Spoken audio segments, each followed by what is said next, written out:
এলাকার কিছু দুষ্কৃতকারী পোলাপান আছে যেগুলা এই 5 তারিখের পরে আমাদের কিছু বিএনপির লোকজন আছে যাদের ছত্রছায়ায় তারা বিভিন্ন জায়গায় এই অতর্কিত কাজগুলা করে, চুরি ছিনতাই থেকে শুরু করে এমন কোনো কাজ নাই যে তারা করে না, চাঁদাবাজি সহকারে সব কিছুই করে।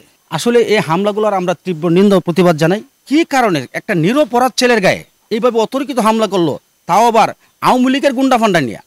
যারে মারে ও ডাক দেয় যে আমাকে বাঁচান, তো আমি যাই ওকে ঠেকাইতে যাওয়ার পরে ওর সাথে সাথে আমাকেও মারার পরে আমার দোকানের ভিতরের মানে টাকা ছিল, অনেক মালামাল এই সব নিয়ে গেছে। বসুন্ধরা টিস্যু, অশুদ্ধতার বিরুদ্ধে এক বিন্দুও ছাড় নয়। ফোন নাম্বার চাইছে, আমি আর কি ফোন নাম্বারটা দিচ্ছি। দেওয়ার পরে ওই ছেলেরে খুঁজা পাই নাই, ফোন দিয়েছে, ফোন ধরে নাই। আইসা পরে আমাকে অকথ্য ভাষায় মানে গালাগালি করছে। গালাগালি করার পরে ওমর ফারুক বাবু নামে একটা ছেলে ছিল, ও আমাকে 2টা চটকানা মারছে।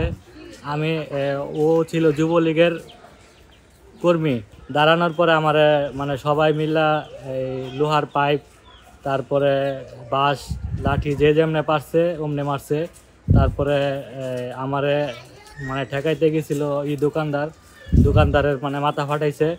ফাটানোর পরে দোকানের মাল সব মানে লোড করছে, টাকা পয়সা সব নিয়ে গেছে। হ্যাঁ, নাসির উদ্দিন ওরা হচ্ছে আওয়ামী লীগের সাথে দীর্ঘদিন বিয়াজি করে একসাথে চলাফেরা করছে। ঠিক আছে, আওয়ামী লীগ ক্ষমতা থাকাকালীন তারা আমাদেরকে অনেক ভয়ভীতি দেখাইছে এবং তারা আমাদের অনেক ক্ষয়ক্ষতি করেছে। বাট আমরা এই প্রতিপূরক ভাবে তাদেরকে রিপিট কোনো কিছু বলি নাই।